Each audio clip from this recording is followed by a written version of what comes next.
السلام علیکم لسنرز، آج جو میں ناول ریڈ کرنے جا رہی ہوں وہ ہے حوصل عزیز، جو کہ تاریخ وجیہہ محمود کی۔ چلیے شروع کرتے ہیں اس کی قسط نمبر 24۔ آسمان پر ہر سو تاریکی تھی، چمکتے ہوئے چاند کے گر ستارے بھی نہ ہونے کے برابر تھے۔ آبرو الماری کے سامنے کھڑی صبح کے لیے اپنے کپڑے تیار کر رہی تھی۔ تاشفین اس وقت سبرینا کے پاس تھا۔ وہ یوں ہی کام میں مصروف تھی کہ کچھ دیر بعد کمرے میں تاشفین داخل ہوا۔ آبرو نے پلٹ کر اسے دیکھا۔ وہ اپنی الماری کی جانب بڑھتے کچھ تلاشنے لگا تھا۔ آبرو، تم نے میرا وہ بلیک کوٹ دیکھا ہے جو کل پہنا تھا میں نے؟ اپنی تلاش میں ناکام ہوتے اس نے آبرو کو مدد کے لیے پکارا تھا۔ آبرو قدم بڑھاتے ہوئے اس الماری تک پہنچی تھی۔ تاشفین نے پیچھے ہٹتے اسے راستہ دیا اور کچھ دیر بعد وہ کوٹ نکال کر اسے تھما چکی تھی۔ تاشفین نے حیرت سے اس کی جانب دیکھا۔ دونوں نے ایک ہی جگہ پر اسے تلاش کیا تھا۔ تاشفین کو 10 منٹ کی تلاش کے بعد بھی نہیں ملا تھا، جبکہ آبرو نے محض 1 منٹ میں ڈھونڈ کر اسے تھما دیا تھا۔ وہ شاید میں نے صحیح سے دیکھا نہیں ہوگا، وہ کوٹ پکڑتے ہوئے مدھم آواز میں بولا تھا، جس پر آبرو مسکراتے ہوئے واپس الماری کی جانب پلٹ گئی تھی، جہاں ایک کوٹ کی تلاش میں تاشفین باقی سب کپڑوں کو بے ترتیب کر گیا تھا۔ باقی سب چیزوں کو ترتیب دیتے اس کی نظر کریم کلر کے کوٹ کی جیب سے نکلتے ایک رومال پر پڑی تھی۔ اس نے ہاتھ آگے بڑھاتے رومال نکالا، جسے دیکھتے اس کی آنکھیں حیرت سے پھیلی تھیں۔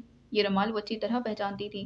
وہ رومال ہاتھ میں تھامے پلٹی تھی۔ تاشفین کی نظر اس کی جانب اٹھی اور اس کے ہاتھ میں موجود رومال پر جا رکی تھی۔ آبرو قدم اٹھاتی اس کے قریب آئی تھی، جبکہ تاشفین کی نظر اس کے حیرت زدہ چہرے پر تھی۔ یہ تو وہی رومال ہے نا تاشفین، جو میں نے آپ کو؟ اس کے لہجے میں اس کی حیرانی واضح تھی۔ ہاں، یہ وہی ہے، ہماری پہلی ملاقات کی نشانی۔ تاشفین بیڈ پر بیٹھا مسکراتا ہوا بولا تھا۔ میرا مطلب یہ آپ نے اتنا سنبھال کر کیوں رکھا ہوا ہے؟ وہ واقعی حیرت زدہ تھی کہ اس نے ایک رومال اب تک سنبھال کر رکھا ہوا تھا۔ قیمتی چیزیں سنبھال کر رکھی جاتی ہیں آبرو، وہ ایک جملے میں آبرو کو لاجواب کر چکا تھا۔ یعنی آپ تب سے ہی؟ اس نے بات ادھوری چھوڑی۔ ہاں، کہہ سکتے ہیں، یعنی وہ ہماری پہلی ملاقات تھی جس میں ہم اجنبی تھے اور وقت کے ساتھ ساتھ اجنبیت اپنائیت میں بدل گئی۔ آبرو قدم اٹھاتی ہوئی بیڈ پر آ گئی تھی۔ تمہیں یاد ہے وہ ملاقات؟ تاشفین کے سوال پر آبرو فوراً بولی تھی۔ جی جی، اچھی طرح یاد ہے، کیسے آپ نے ایک اجنبی کی خاطر خود کو خطرے میں ڈالا تھا۔ اسے وہ واقعہ آج بھی یاد آ گیا تھا، مگر دیکھو اس کا نتیجہ کہ آج وہ اجنبی میری بیوی کی حیثیت سے میرے ساتھ بیٹھی ہے۔ وہ اس کا ہاتھ تھامتے ہنستے ہوئے بولا تھا، جس پر آبرو کے ماتھے پر کچھ بل پڑے تھے۔ یعنی اگر میری جگہ کوئی اور لڑکی ہوتی تو آج وہ آپ کی بیوی ہوتی۔ آبرو کے سوال پر تاشفین کو اپنے جملے کی نوعیت کا احساس ہوا تھا۔ اب میں نے ایسا تو نہیں کہا، وہ صفائی دیتے ہوئے بولا، پر میں تو یہی سمجھی ہوں۔ خیر آپ کو واقعی کافی شوق ہے اجنبیوں کی مدد کرنے کا، وہ بھویں سکیڑے ہوئے بولی تھی۔ اسے اچھے سے یاد تھا کہ اسے کتنا گہرا زخم آیا تھا، جس پر تاشفین بولنے لگا، تمہارا اپنے بارے میں کیا خیال ہے وکیل صاحبہ؟ دوسروں کی مدد کے لیے تو تم بھی پیش رہتی ہو۔ وہ مدد سے کہتا آبرو کو سوچنے پر مجبور کر گیا تھا۔ میں سمجھی نہیں، مگر کچھ یاد آنے پر آبرو بولنے لگی۔ تھوڑا یاد کرو، مٹی کے برتن، سڑک پر ایک لڑکے سے لڑائی۔ تاشفین کے بولنے کے کچھ ہی لمحے بعد آبرو کو واقعی یاد آ گیا تھا جب اس کی شہریار سے لڑائی ہوئی تھی۔ اوہ، تو آپ وہاں بھی موجود تھے؟ تاشفین نے اس بات میں سر ہلایا جس پر آبرو کو شرارت سوچی تھی۔ یعنی آپ تب سے میرا پیچھا کر رہی؟ آبرو کی بات پر تاشفین ہنستے ہوئے بولنے لگا، اب محبت میں اتنی بھی بری حالت نہیں تھی کہ میں تمہارا پیچھا کرتا پھرتا۔ وہ تو بس میں وہاں سے گزر رہا تھا تو دیکھا کہ کوئی بہادر لڑکی سڑک پر کھڑی کسی کے حق میں آواز اٹھا رہی ہے، جس کے نتیجے میں کسی بگڑے ہوئے لڑکے کی شامت آئی ہوئی ہے۔ وہ مسکراتے ہوئے بولا تھا، جس پر آبرو بھی مسکرائی تھی۔ خیر اس وقت میرا تمہارے لیے قائم کیا گیا پہلا تاثر تو تبدیل ہو گیا تھا۔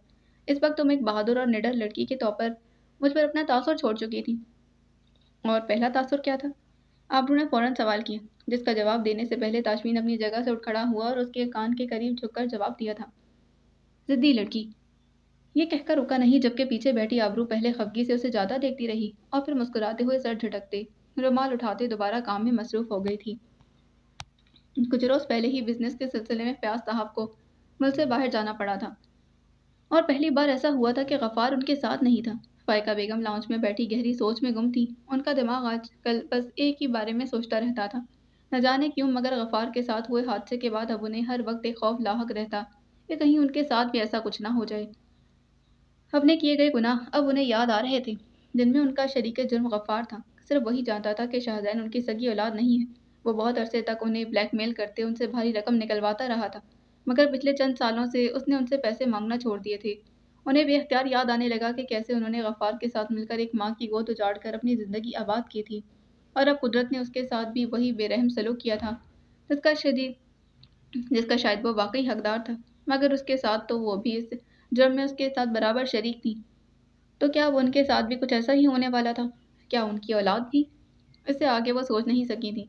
एकदम शहरयार का ख्याल आया था। घड़ी की जानिब देखते उन्होंने फ़ोन उठाते उसे कॉल मिलाई थी।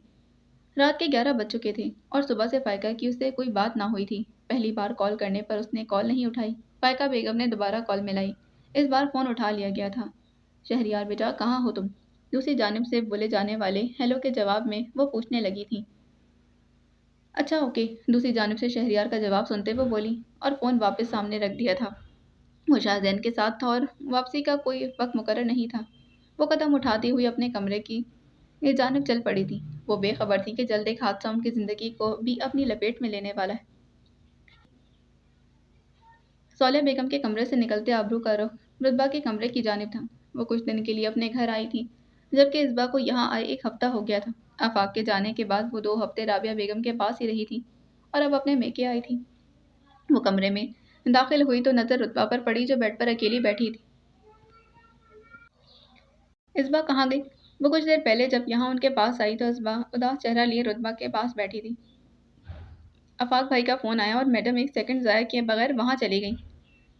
रुतबा की बात पर तो वो मुस्कुराई थी। इसका मूड कैसा था अब? वो शाम से काफ़ी उदास घूम रही थी। फिक्र मत करो, उसकी सारी उदासी तो अब दूर हो जाएगी। वो जानती थी कि इसबा का रोज़ का मामूल है, पहले कॉल के इंतज़ार में उदास घूमना और फिर बात होते ही सारी उदासी दूर हो जाना। रुतबा, मुझे तुमसे एक ज़रूरी बात करनी है। आबरू को याद आया कि वो यहाँ उससे क्या बात करने आई थी। हाँ कहो। रुतबा उसकी जानिब मुतवज्जा हुई। तुम्हारे लिए एक रिश्ता आया है। रुतबा ने हैरत से उसकी जानिब देखा। मेरे लिए? हैरानी से सवाल किया। आबरू ने इस बात में सर हिला दी। किसका और कब? वो सवाल करते उसके करीब हुई थी। ज़ावियार का। इस बार उसकी हैरत में मजीद इजाफा हो। बेख्तियार उसकी इस दिन वाली बातें याद आने लगी, जिन पर गौर करते वो उन्हें मजाक समझकर टाल चुकी थी। वो अक्सर मजाक में ऐसी बातें कर जाता था, मगर इस बार वो मजाक नहीं कर रहा था। उसने ताशमीन से तुम्हारे बारे में बात की है। आबरू की नज़र उसके चेहरे के बदलते तासुरात की जानिब थी। जहाँ पहले हैरत थी, मगर अब कोई और तासुर झलक रहा था। उसने ताशमीन भाई से उसने ताशमीन भाई से खुद बात की है? वो तस्दीक चाहती थी। हाँ, वो चाहता है कि ताशमीन अम्मो जान और अम्मी से बात करें। एक मुस्कुराहट ने उसके लबों को छुआ था, जिसे छुपाने की कोशिश में वो सर झुका गई, मगर उसकी कोशिश आबरू की नज़रों से पोशीदा न रह सकी। पर ताशमीन ने पहले उनसे बात इसलिए नहीं की ताकि मैं तुम्हारी रजामंदी जान सकूं। रुतबा खामोश रही। क्या तुम इस रिश्ते के लिए राजी हो? आबरू के सवाल पर वो बोलने लगी।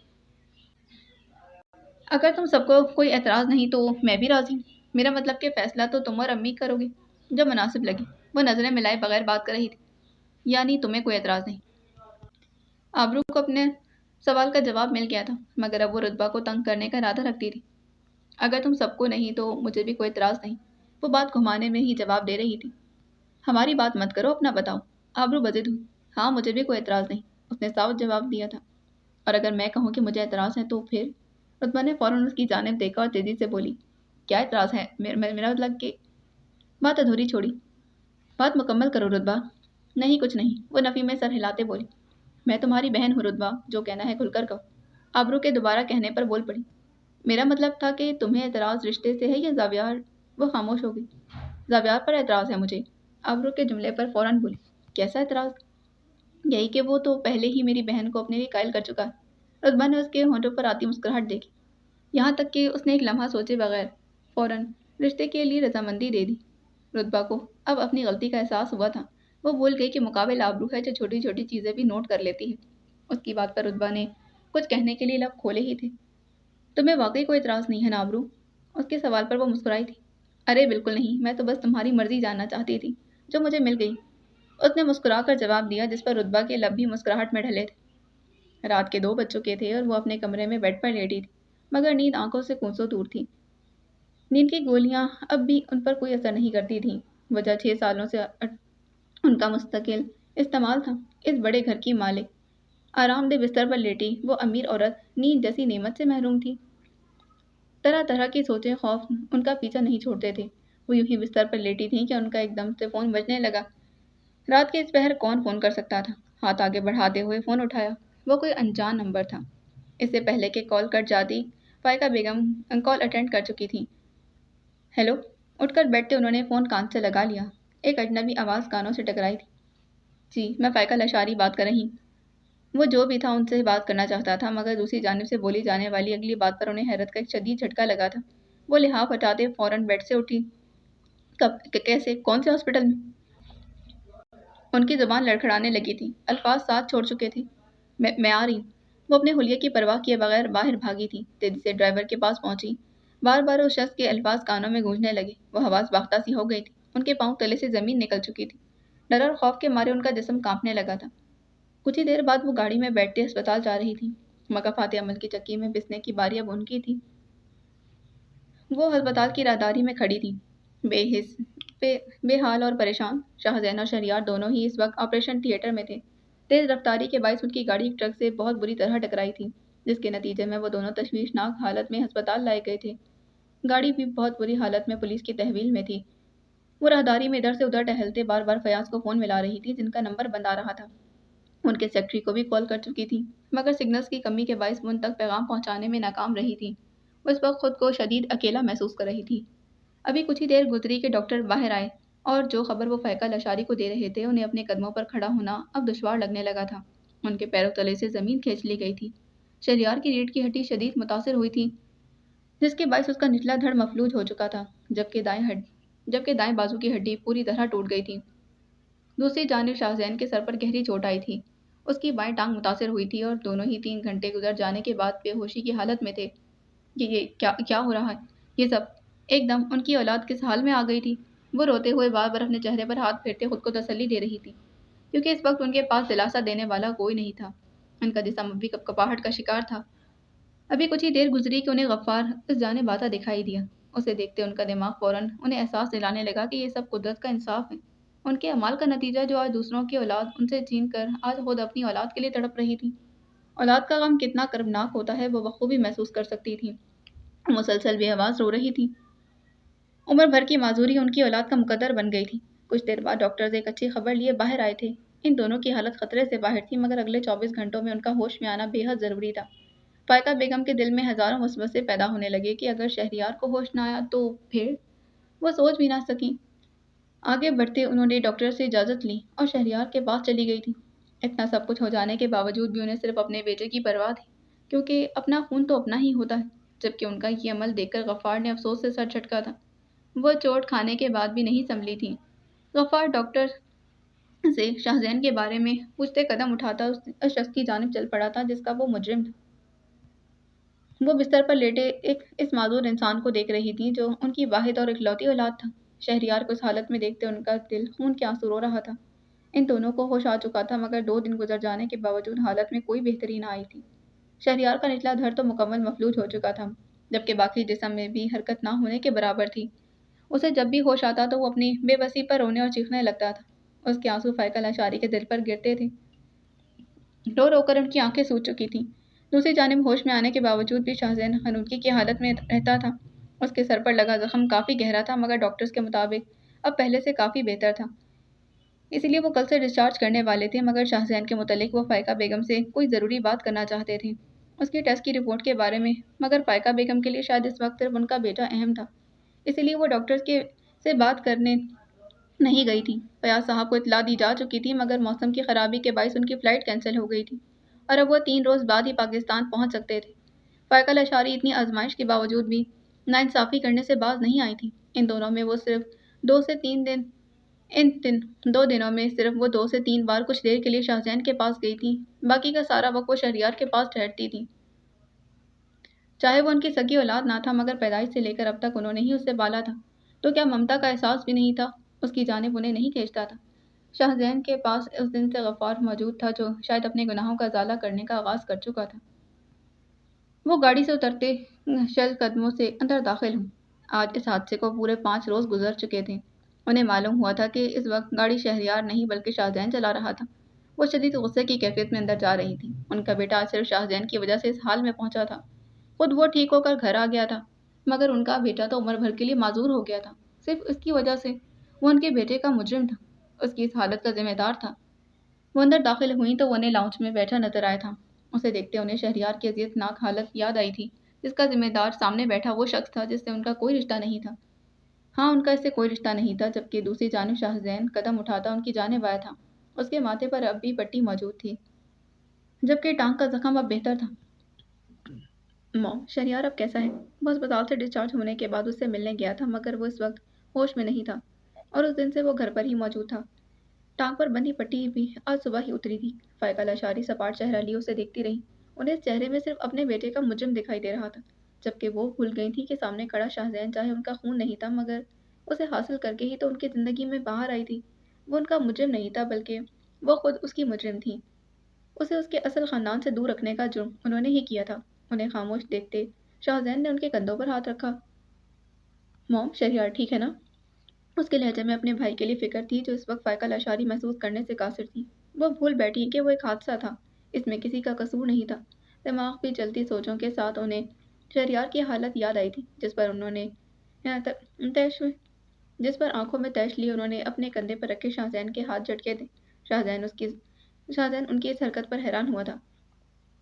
नहीं हूँ मैं तुम्हारी माँ, नहीं हूँ, कोई रिश्ता नहीं है मेरा तुमसे, वो चिल्लाते हुए बोली थी, जबकि इसकी उनकी बात पर शाहजैन हैरत भरी नज़रों से उन्हें देख रहा था।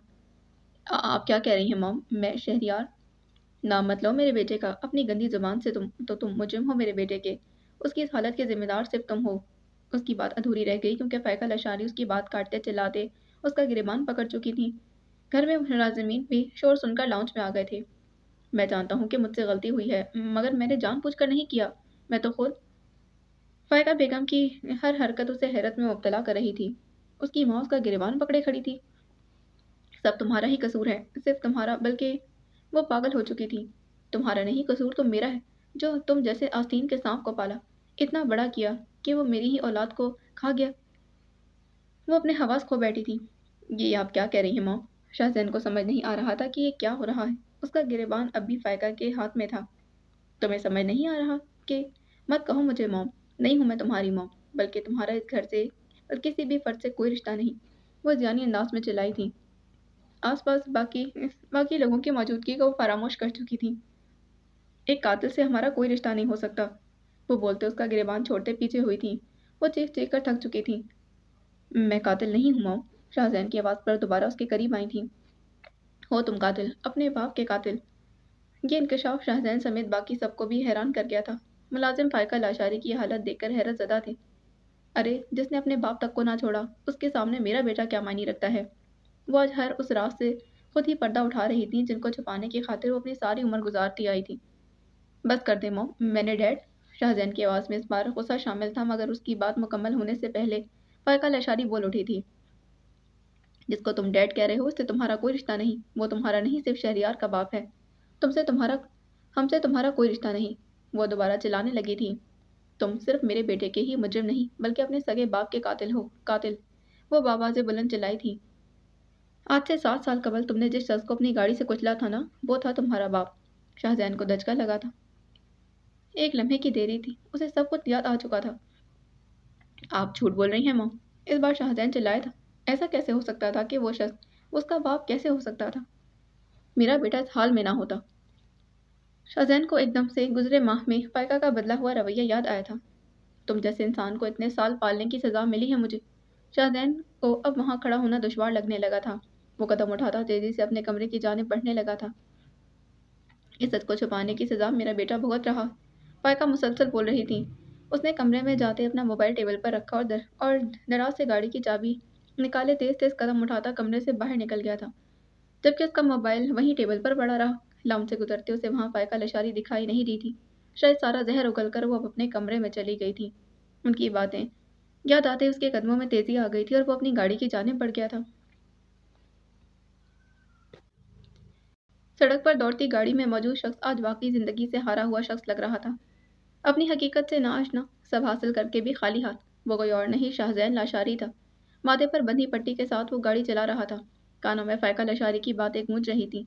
जहनी दबाव के बायस उसे मुसलसल चक्कर आ रहे थे। एकदम उसे अपने चेहरे पर नमी महसूस हुई। वो रो रहा था। समाज से बार बार फायका बेगम की आवाज़ टकरा दी।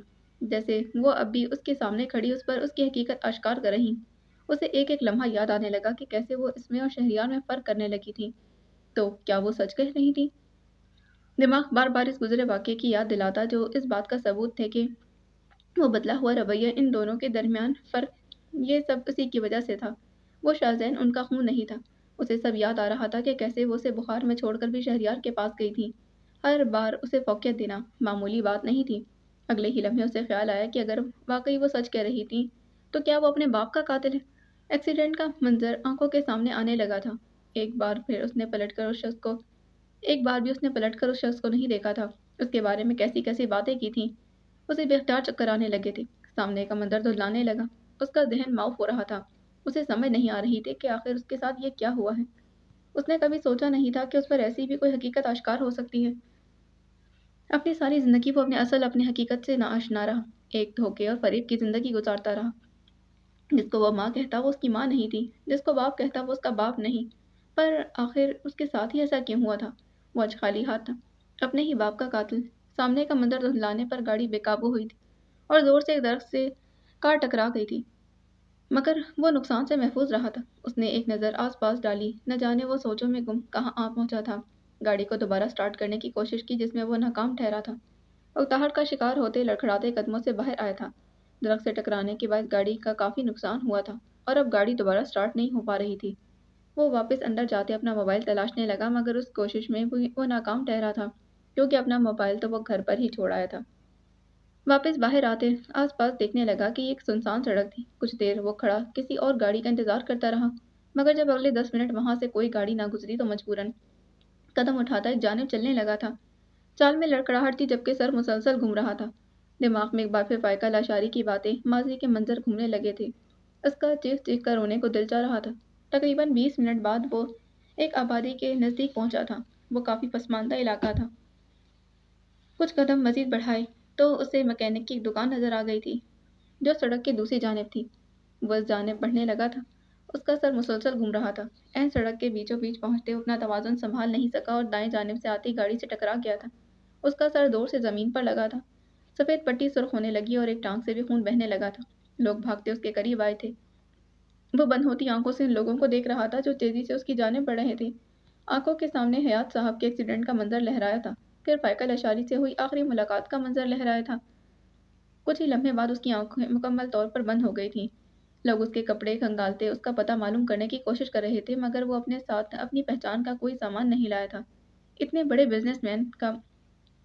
بڑے بزنس کا مالک شاہزین لاشاری سڑک پر لاوارث اور بے نام و نشان لاش کی طرح پڑا تھا، جس میں زندگی کی تھوڑی سی رمق باقی تھی۔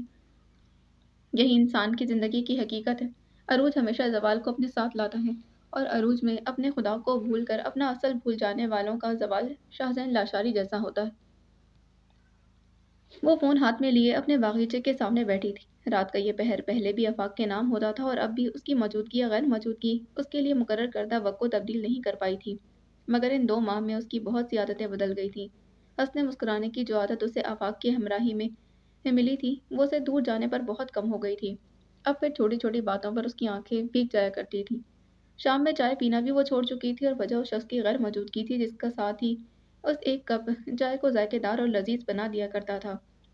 کچھ عادتیں خاص لوگوں کے ساتھ مشروط ہو جاتی ہیں یا پھر ان کی غیر موجودگی میں انسان وہ عادتیں ترک کر دیتا ہے۔ وہ اب بھی اس کے فون کی منتظر تھی۔ آفاق ہر روز اسے اسی وقت فون کیا کرتا تھا۔ اسے یاد تھا کہ ان 2 ماہ میں شاید کوئی ایسا دن گزرا ہو جب اس نے آفاق کو یاد کرتے آنسو نہ بہائے۔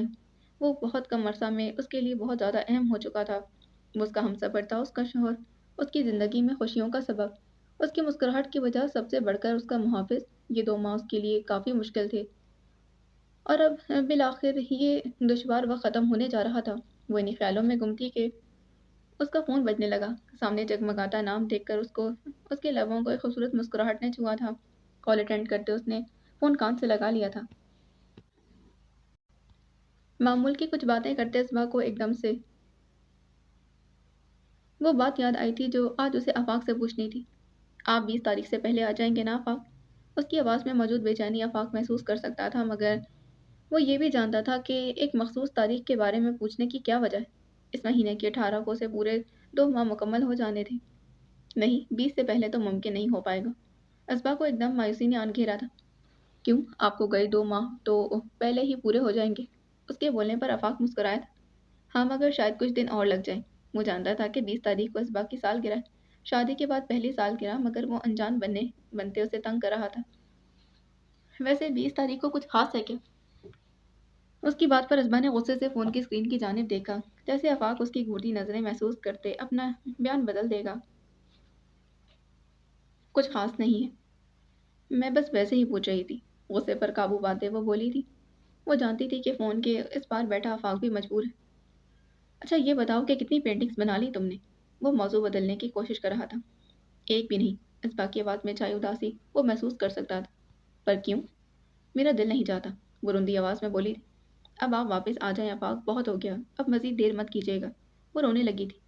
असबा प्लीज यार रो मत, बस कुछ दिन और ये दूरी बर्दाश्त कर लो, फिर हम दोनों साथ होंगे। वो रो रही थी जबकि आफाक उसे तसल्ली देने की कोशिश कर रहा था। वो जानता था कि वो कितने कमजोर दिल की मालिक है। मैं ठीक हूँ, आप परेशान मत हो, अपना ख्याल रखिएगा आफाक। वो अपने आंसुओं पर काबू पाते बोली और फोन काट दिया था। उसके सामने मजीद आंसू बहाते उसे परेशान नहीं करना चाहती थी। आसमान पर मुकम्मल तारीकी का राज था। हर सू खामोशी छाई हुई थी, जिसे चीरते हुए एक एम्बुलेंस इस छोटे से सरकारी अस्पताल की इमारत के सामने आ रुकी थी। अस्पताल में इस वक्त रश न होने के बराबर था। एम्बुलेंस के रुकते ही एक स्ट्रेचर जो बाहर निकाला गया, जिस पर होशो हवास से बेगाना शाहजैन मौजूद था। अस्पताल के अमले के साथ कुछ और लोग भी इस अस्पताल में लेकर दाखिल हुए थे, जिनमें से एक इस गाड़ी का ड्राइवर था जिसे शाहजैन टकराया था। बाकी इस हादसे के ऐनी शाहिद इलाकाई लोग थे।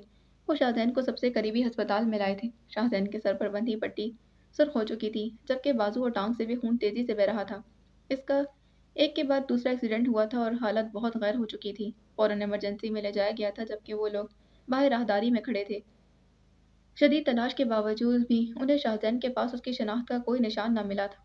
ना मोबाइल था, ना उसका कार्ड। उसका मोबाइल घर पर था, जबकि शनाख्त का बाकी सामान वो गाड़ी में ही छोड़ आया था। मगर वो लोग इसके हुलिये से अंदाज़ा लगा चुके थे कि उसका ताल्लुक किसी अमीर घराने से था। वो उनके नज़दीक एक अमीर मगर लावारिस और बेनामो निशान इंसान था।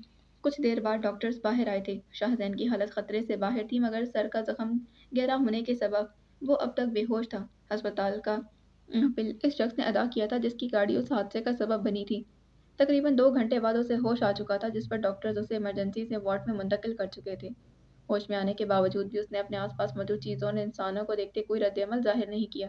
वो खामोश था, बेहद खामोश, जबकि उसके साथ आए लोग उसके बोलने के मुंतज़िर थे। मगर उसकी हालत देखते इन सबको अब सुबह का इंतज़ार था, ताकि उसके घर वालों का सुराग लगाते खुद को इस मुश्किल से आज़ाद कर सके। घर पर घड़ी पर इस वक्त रात के 2 बज रहे थे।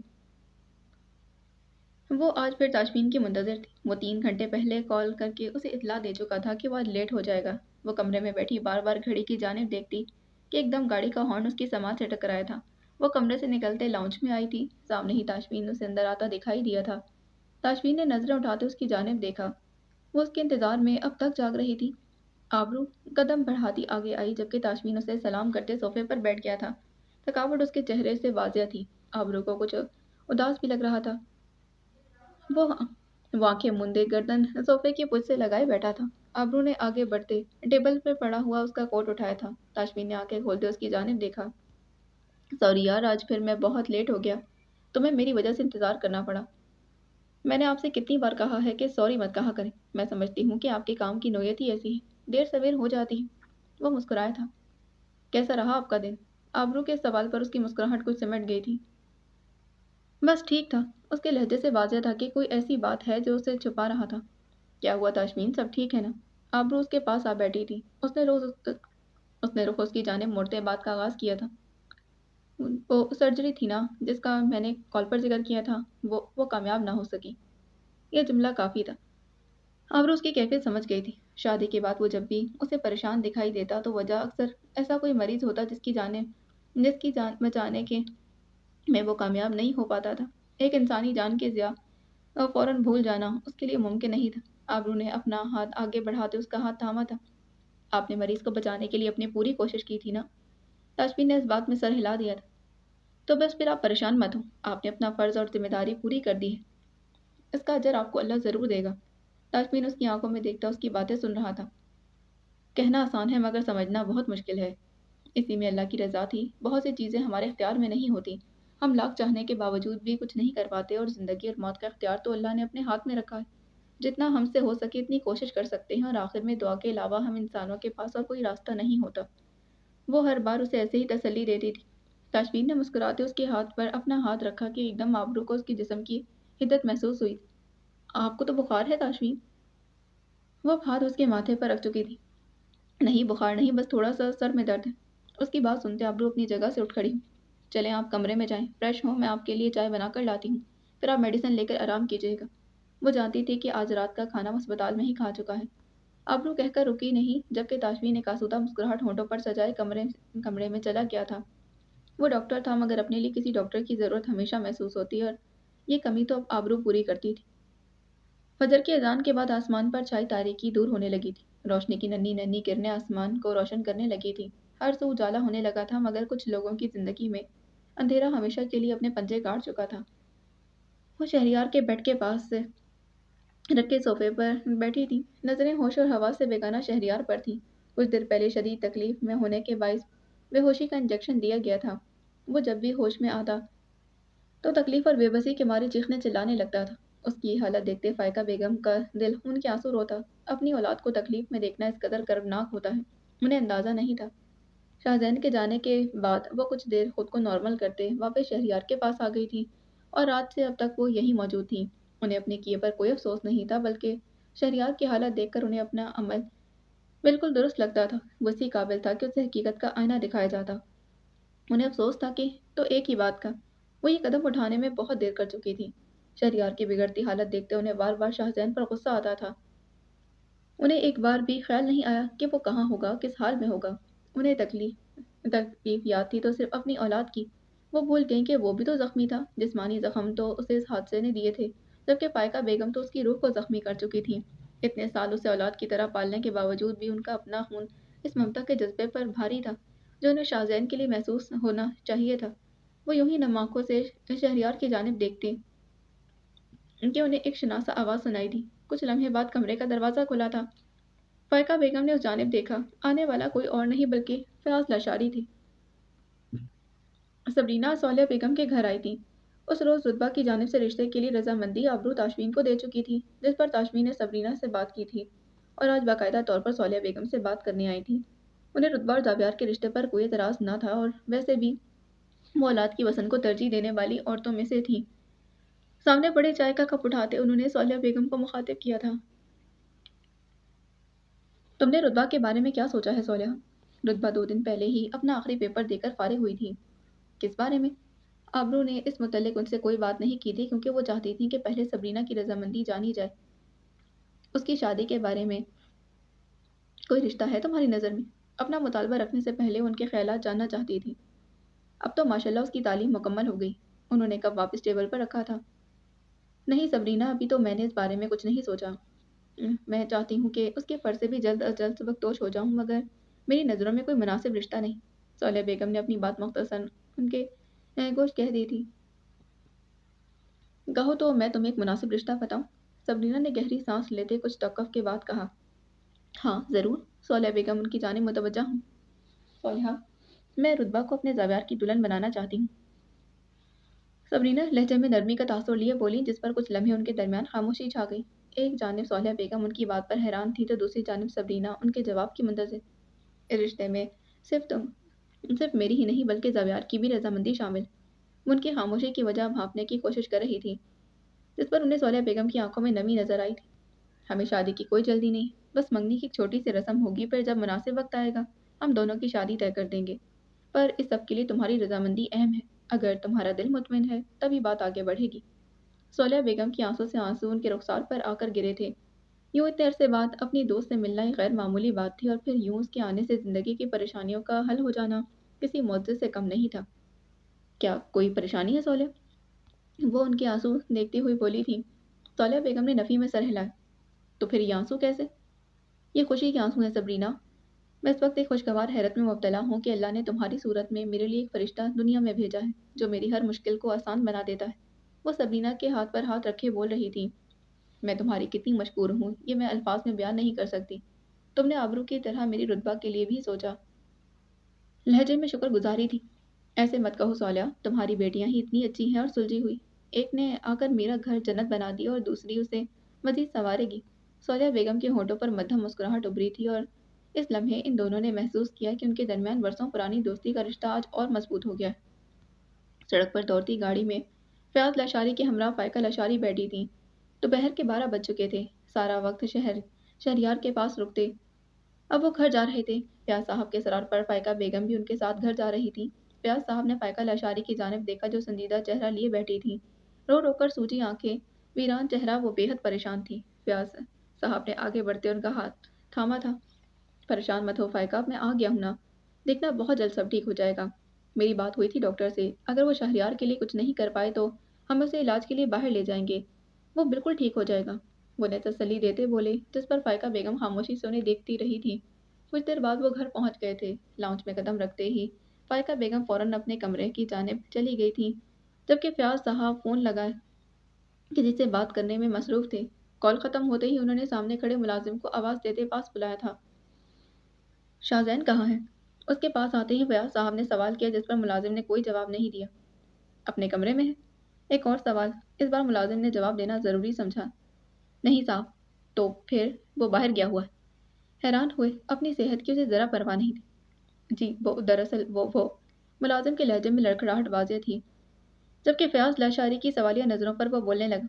दरअसल वो बेगम साहिबा और शाहजैन साहब के दरमियान शदीद बहस हुई थी, जिस पर वो गुस्से में अपनी गाड़ी लेकर बाहर चले गए। फयाज लाशारी ने हैरत से उसकी जानिब देखा। कब किया था वो? कल शाम में। तो क्या वो रात को घर नहीं आया? उनकी परेशानी बढ़ती जा रही थी। नहीं साहब, वो रात में भी नहीं आए।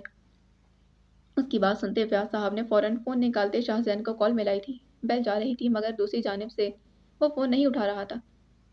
3-4 बार कॉल करने पर भी उसने फ़ोन नहीं उठाया था। वो हमेशा यूं ही करता था, वक्त पर फ़ोन उठाना शायद उसने सीखा ही नहीं था। फयाज लाशारी ने गुस्से और परेशानी के मिले जुले जज्बात लिए फौरन फवाद को कॉल मिलाई थी। वो यकीनन उसके पास गया होगा। 2 बेल जाने के बाद ही दूसरी जानिब से फ़ोन फवाद उठा चुका था। हेलो फवाद बेटा। वो फौरन बोले, शाहजैन तुम्हारे साथ है।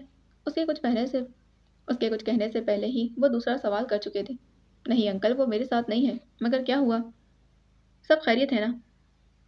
वो फयाज साहब के लहजे में मौजूद परेशानी महसूस कर चुका था, जबकि उसका जवाब सुनते अब फयाज लाशारी वाकई शाहजैन के लिए बहुत परेशान हो गए थे। तुम्हारी उससे आखिरी मुलाकात कब हुई थी? उन्होंने फवाद से एक और सवाल किया। 3 दिन पहले, जब वो हॉस्पिटल से डिस्चार्ज हुआ था। इस जवाब पर दूसरी जानिब से एकदम खामोशी छा गई। अंकल सब ठीक है ना? आप? उसकी बात अधूरी रह गई थी। शहजैन की कल शाम से कोई खबर नहीं। वो कहाँ है, किसके साथ है, कुछ मालूम नहीं। ऊपर से वो फ़ोन भी नहीं उठा रहा। उनकी आवाज़ में मौजूद बेबसी फवाद महसूस कर सकता था। शाहजैन की ये लापरवाही, इतनी देर घर से बाहर रहना कोई गैर मामूली बात नहीं थी, मगर इस बार उसकी तबीयत के पेश नज़र वो दोनों मुतफिक्र थे। आप परेशान न हो अंकल, मैं आ रहा हूँ, फिर हम देखते हैं किस मामले। फवाद ये कहते फ़ोन काट चुका था, जबकि फयाज लाशारी चेहरे पर फिक्रमंदी के तासुरात लिए फ़ोन हाथ में पकड़े खड़े थे। वो आज कोर्ट से घर जल्दी आ गया था। ताशमीन ने सुबह ही उसे बताया था कि सबरीना सोहलिया के घर रिश्ते की बात करने जाएंगी। फ्रेश होकर सीधा लाउंज में आया था, जहाँ सामने ही उसे नूर किचन की जानिब जाती नजर आई थी। अम्मोजान कहाँ है? वो उसके पास आता हुआ बोला। उसके लहजे में बेचैनी जाहिर थी। अपने कमरे में। नूर जवाब देती मुस्कुराई थी। वो जानती थी कि इस इज़्तिराब की वजह क्या है। वो तेज तेज कदम उठाता सबरीना के कमरे में दाखिल हुआ था। अस्सलामुअलैकुम अम्मोजान, कैसी हैं आप? लहजा काफ़ी खुशगवार था। सामने बेड पर बैठी सबरीना ने मुस्कुराते उसकी जानिब देखा, जो अब उनके पास आ बैठा था। वालेकुम अस्सलाम, मैं ठीक हूँ बेटा, तुम बताओ कि आज इतनी जल्दी घर कैसे आ गए? हैरत की बात थी कि वो आज 2 बजे घर पर मौजूद था। आज कुछ खास काम नहीं था ना, तो सोचा घर पर चला जाता हूँ। उसकी जल्दी वापसी की वजह सबरीना खूब समझती थी। आप कहीं गई थी आज? हाँ, सौलिया की तरफ गई थी। मसरूफ अंदाज में जवाब देते सबरीना ने कमरे में दाखिल होती नूर की जानिब देखा था। सौलिया आंटी की तबीयत ठीक है ना? वो अनजान बन रहा था, जैसे वो नहीं जानता कि उनके जाने का असल मकसद क्या था। हाँ हाँ अल्हम्दुलिल्लाह वो ठीक है। वो पुरसकून अंदाज में बोली। कुछ लम्हे दोनों के दरमियान खामोशी छाई रही। ज़ावियार चाहता था कि सबरीना खुद ही बात का आगाज़ करे, जबकि सबरीना उसकी जानिब से सवाल की मुंतज़िर थी। आपकी उनसे कोई बात हुई?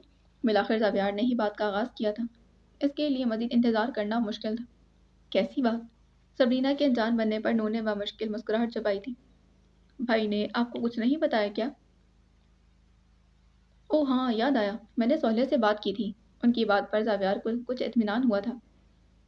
तो फिर क्या जवाब दिया उन्होंने? उसके लहजे में इज़्तिराब वाज़ेह था, जबकि उसके तासुरात उसकी कैफ़ियत की अक्कासी थे। वो इस रिश्ते पर राज़ी नहीं है। ज़ावियार को लगा उसे सुनने में कुछ गलती हुई, मगर सबरीना के अफ़सोस भरे तासुरात उनकी बात की सदाकत के शाहिद थे। पर क्यों? मेरा मतलब है वो अफ़सोस और हैरानी के बायस कुछ बोल ही नहीं पा रहा था।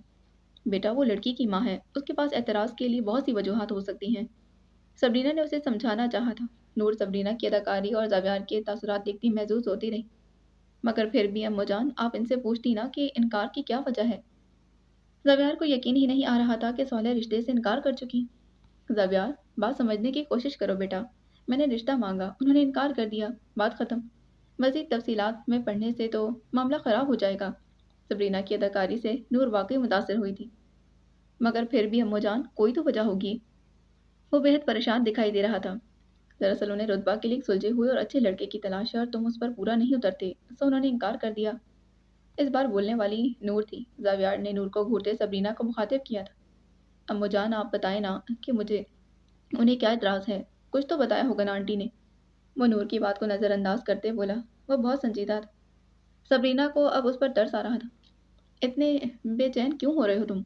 नूर दोबारा बोली। अम्मूजान, इसे कहें चुप हो जाए, मैं बहुत परेशान हूँ।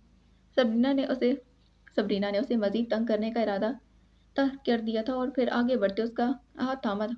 ज़ावियार बेटा, परेशान मत हो। ज़ावियार ने हैरत से उनकी जानिब देखा।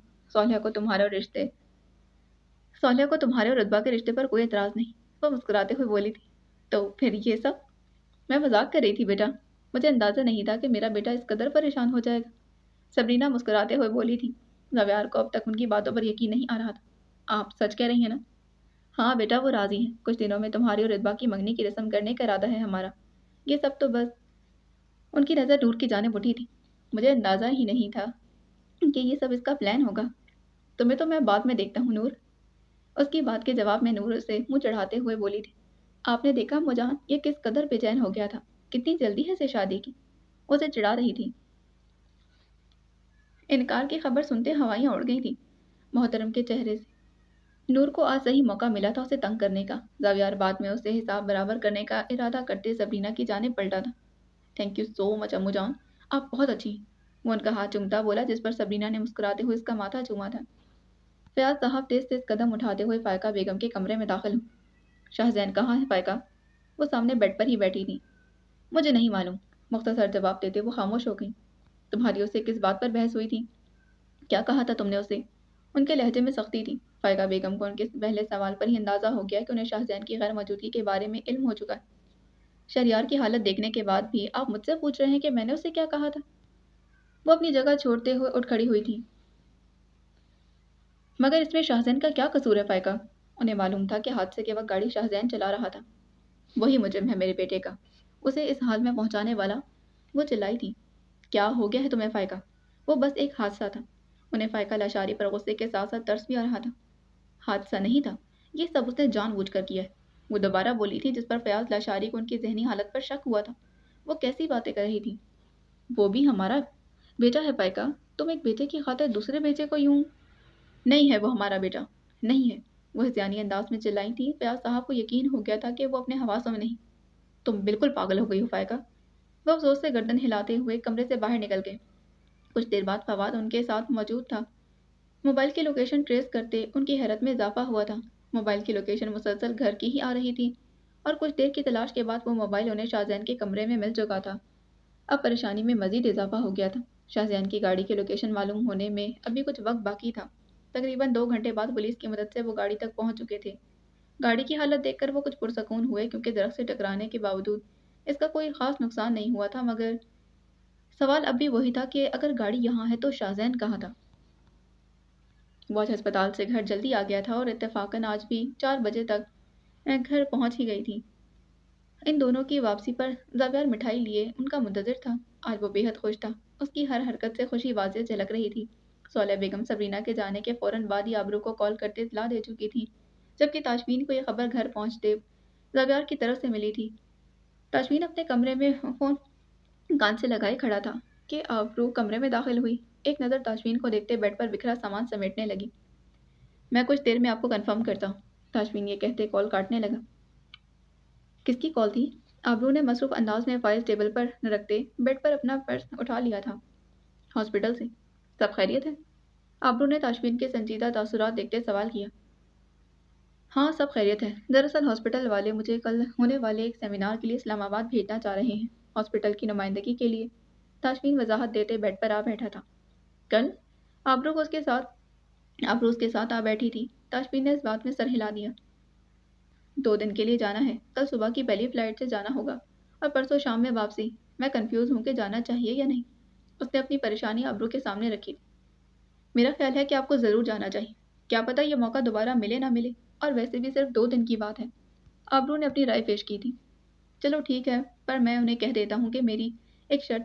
आबरू ने हैस आबरू ने हैरत से उसकी जानिब देखा। कैसी शर्त? यही कि मेरी बीवी भी मेरे साथ जाएगी। ताशमीन ये मामला बहुत पहले ही तय कर चुका था। मैं? आबरू की हैरत में इजाफा हुआ।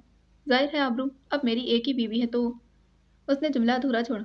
बहुत शौक है ना आपको एक से ज़्यादा बेगमात का? वो तीखी नज़रों से उसे देखते बोली। नहीं भाई, तुमसे शादी करने के बाद सारा शौक एक ही बार पूरा हो गया है।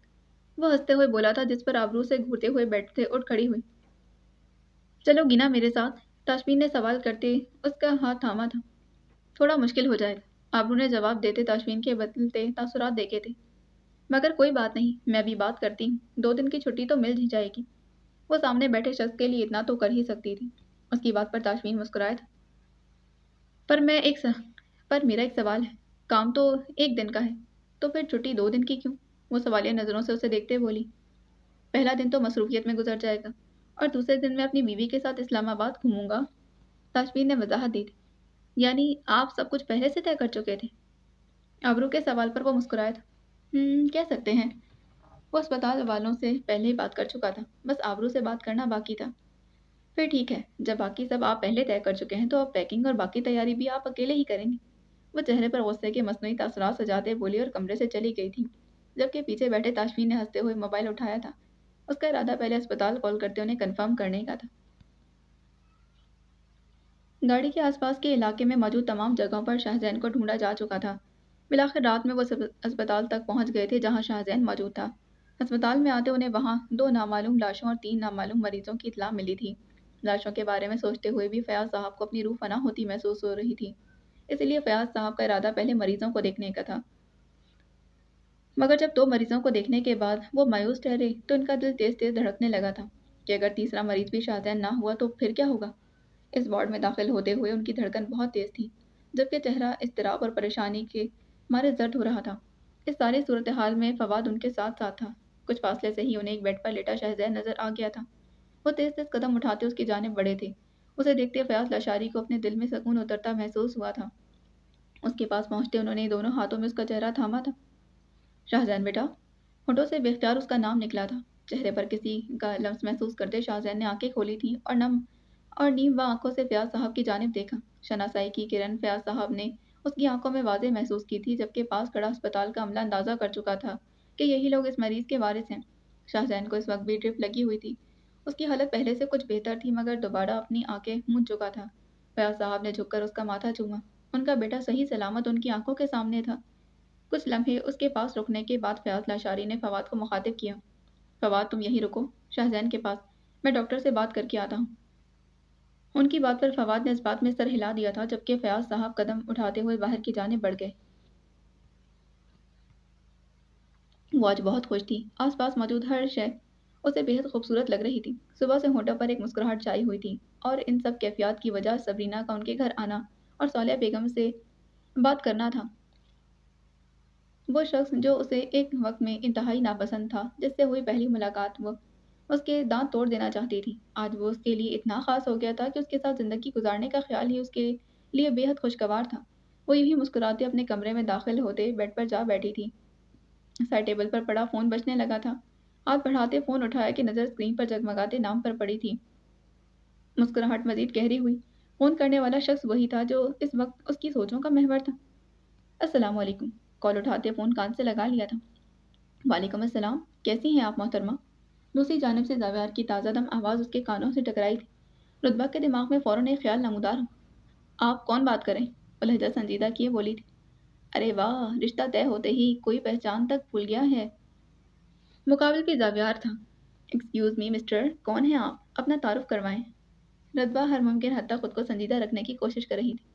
ओह! तो ऐसी बात है। तो फिर सुने मेरा तारुफ, जो आज सुबह ही अपडेट हुआ। ज़ावियार की बात पर रुतबा उसके जवाब की मुंतज़िर थी।